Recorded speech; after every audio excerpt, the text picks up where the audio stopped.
What's up, YouTube?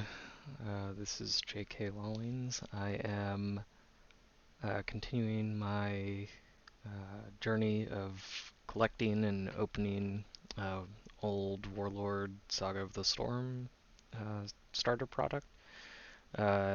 This one is an APS, which I think stands for, um, I want to say Adventure Party System, something like that. Uh, Adventure Path Set. Uh, it's on here on the side of the box, but my camera won't focus. There we go. Yeah, so this is Adventure Path Set number 7. Um, fourth edition, my understanding is these are all fixed distribution. Um, I think what's cool about this product, though, was they released the first, like, I want to say 12, 13 or so, maybe 12 packs were essentially, they had 2 decks each. And they're meant to be able to, they're supposed to be 50 card decks, and then I think there's an additional 5 cards in each pack that were just like a way to distribute additional cards. Um, I think one of the interesting things that, well, maybe not interesting, but they've certainly made a choice of uh, you would have to buy 3 of these in order to get um, all of the rares, or like a playset of the rares. Um, it was kind of interesting that they were doing that even back in like 2008. But I guess it makes sense for a set that's fixed distribution, and as a way for the publisher to sell more product. But it does mean that you end up with essentially bulk, right? Could be because they would have one of each of the rares that they're choosing to put in these, and then they would, I think, in most cases have 2 of the uncommons and then 3 of the commons. So you would end up with, if you're buying 3 of these so that you have a playset of rares, then you have quite a bit of extra commons and uncommons. Um, that said, I'm going to record myself opening these 4th edition packs as well as I get them.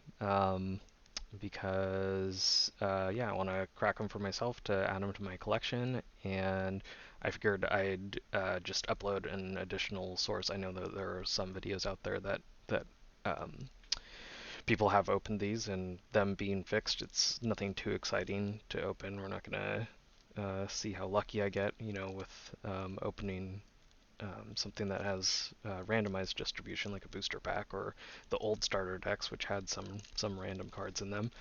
But yeah, just as an exercise for myself, and just the other thing is I want to see and record, exactly what uh, what order the cards come in, because I think sometimes it's not always clear uh, which of the 50 cards in a given pack of 55 for these is meant to be um, the playable starter out of the box. So that's another thing that I wanted to record, just to have another source of that on the internet somewhere. But yeah, here we go. So I'm not sure if these inserts are just stock standard rules leaflets.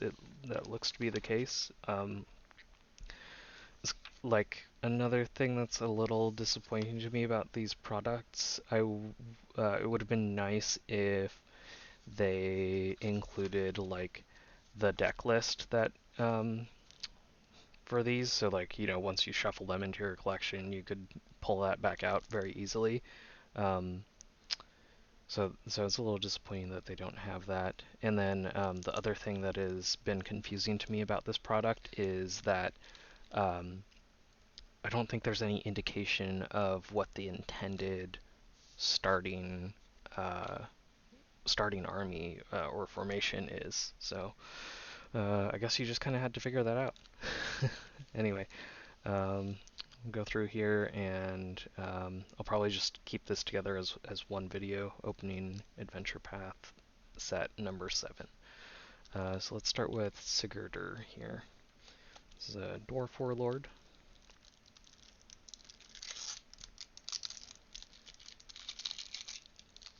Love the got like the full kind of got the full bleed art on these, which is those warlords at least, which is kind of cool. Looks like some of that foiling stuck to the back of the card here.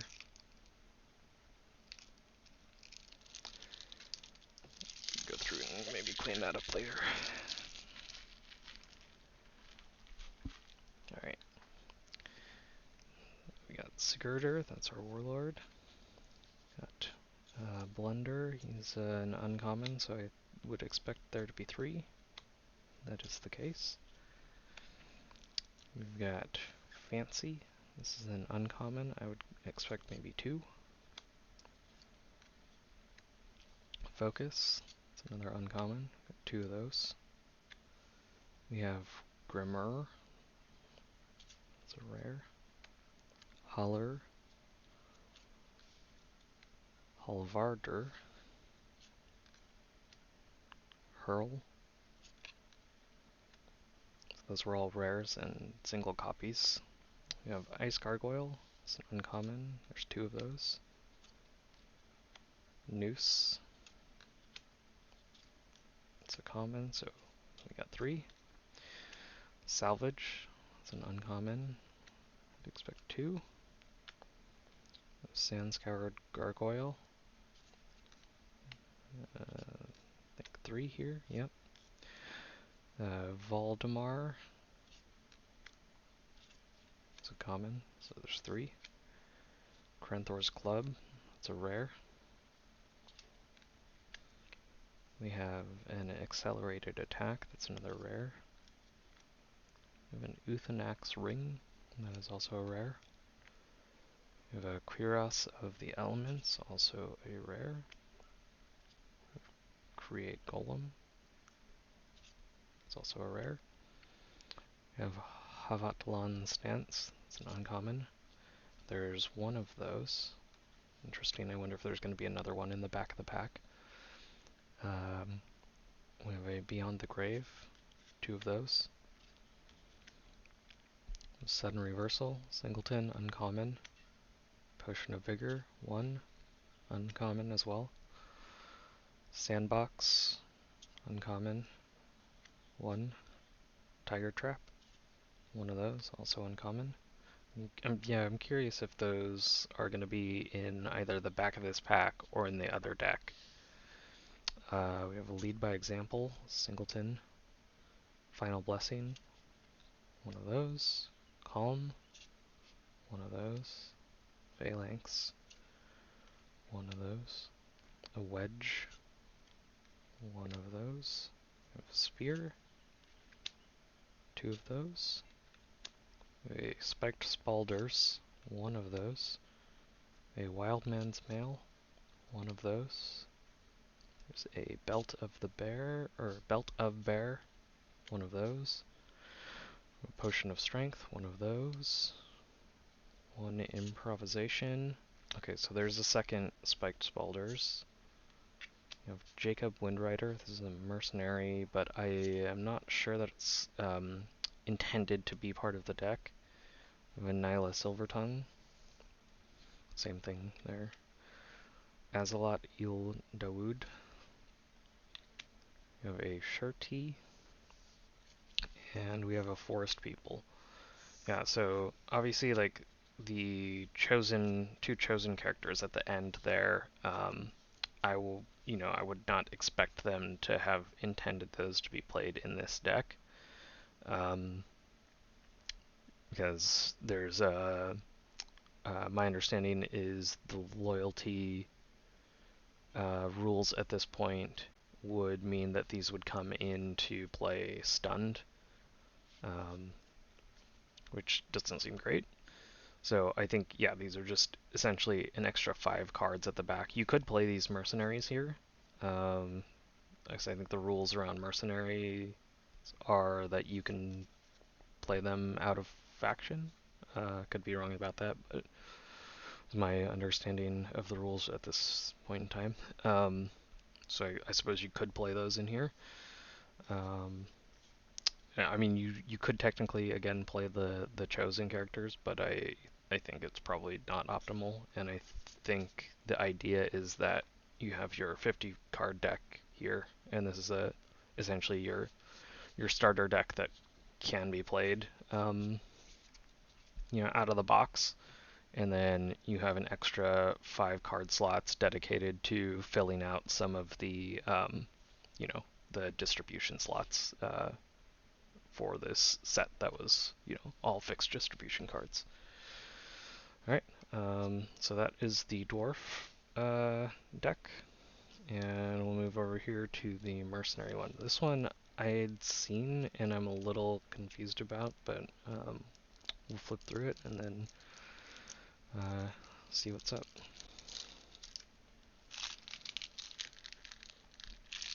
Queen Yahia.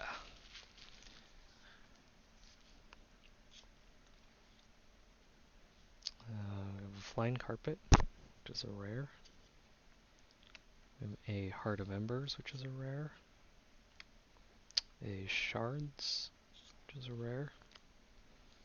We have a venom vines, also a rare. See, now this is where I'm confused on the deck. So we have Redo Tom as a chosen character, a rare, but again, my understanding of the loyalty penalty is if you're playing, I don't know if it's different for a mercenary warlord, but my understanding is that with these factions, if you're playing something that's out of faction, it would come into play stunned. I know there were perhaps earlier rules, and maybe I should just double check that on the 4th edition rules insert here. That meant that they would just come into play at +1 rank, so this would at level 3 would come in. You'd have to play it in rank 4, but I'm not sure. I think by 4th edition that rule had changed to be the stunned. They would come in stunned instead. So I'm a little confused about how this deck constitutes a starter product, and maybe it's not meant to. Maybe it's just supposed to be, hey, here's a pile of cards that are fixed distribution, but I guess we'll see. Anyway, we got a Mistress Sinai rare. We got a Flayer of Dreams. That's pretty cool. Also a rare. Asa, which is also a rare. We have Sanga-Kish. So, yeah, this is where I am additionally confused because we have 2 warlords in this deck. So maybe Queen Yahia is not meant to be sort of the primary warlord for this deck, even though she does come up at the front of the deck. Maybe this is meant to be more of a Sanga-Kish deck because of the amount of chosen that we've seen in it so far. Yeah, I'm not sure. Yeah, anyway, Burrowing Basilisk, we have 2 of those. We have an Icy Surge, Teleport Object, again some singleton uncommons. Uncertain Path, we have a Bribe, we have a Dark Heart of Kilnian, we have a Staff of Storage, a Gravity Rod, we have a Lilith, 2 of those. We have a Nemra, 2 of those, I'm assuming. Yep. We have a Shunta, 2 of those. So it looks like we never get like essentially more than 2 of an uncommon and no more than 1 of a rare, but sometimes it seems there are singleton uncommons. Barracks, 2 of those. We have a teleport object. Did we have 1 of those? Yeah, that's another thing that's weird. Like, why is this not collated together. I would love to know the story behind some of these choices here, or some of these perhaps not choices, but you know, could essentially just be a mistake at the printer or not collated properly. All right, we got a Bog Fiend, two of those it looks like. Maybe there's one more in the back. We'll see. We have a Scaly Sycophant, two of those. Those are commons. Twisted Hyenas, two of those. Of the Giving, two of those. We have a Shirty. So two Shirty here in this deck, quote unquote. And then we had one in the back of the other one. So three in the pack total, or three in the box, the Adventure Path set. Same with the Forest People here. We have two of those in this deck, and then one in the back of the other one. We have an Amon Deal Chant. Don't know if that's the correct pronunciation there. There's two of those. We have a Viper Whip. 1, 2, 3 Viper Whips. A Winter Shadow. Two of those, it looks like. A Sunder. Blood Price. Green Dragon Essence times 2. We have a 2 Castucks, 3 Castucks, and a Mask of Command. Yeah, and so that's another thing that's kind of interesting. Like in the Dwarf deck, it is kind of, I guess, more or less clear to me that the back 5 cards are just, can be tossed out, and you have I guess, reasonable looking starter, or at least, a legal one. This one, you got to do a little bit more work, I think, to figure out what's going on here. So, again, my understanding could be incorrect, but I think the idea is, this is just distributed sort of as a Warlord in the pack that you could use, but maybe not the one that you're supposed to use for the starter. Maybe you're supposed to use Sanga-Kish, because there are chosen characters in here.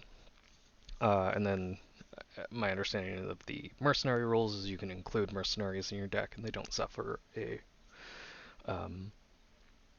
loyalty penalty if you're not playing a mercenary leader.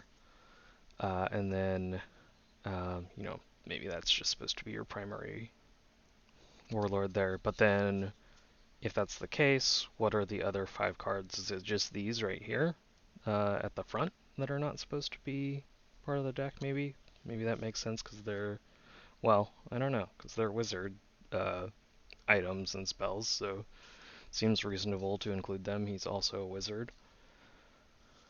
Yeah, just, I guess, generally a little confused about what this specific pack of cards is wanting to be doing, as far as if you're a new player and you buy this set and thinking that, hey, it's got everything you need to start playing with a friend, which you would assume there's 2 decks in here, and I guess that's kind of true, but one of them is illegal as is, and the other one has some extra cards, so not sure how that was like ever communicated to the player base. Very interesting product. I guess let me know in the comments if you have thoughts or insight onto what's going on there. But yeah, as a new player in 2024, opening this product for the first time, getting into this game for the first time, this is a very confusing product to me. But I'm excited to try to figure out some decks here and play with a friend. So yeah, thanks for watching. I know this one was a little bit longer than the last one. I got a little rambly here, but yeah, feel free to let me know in the comments what you think. Thanks for watching.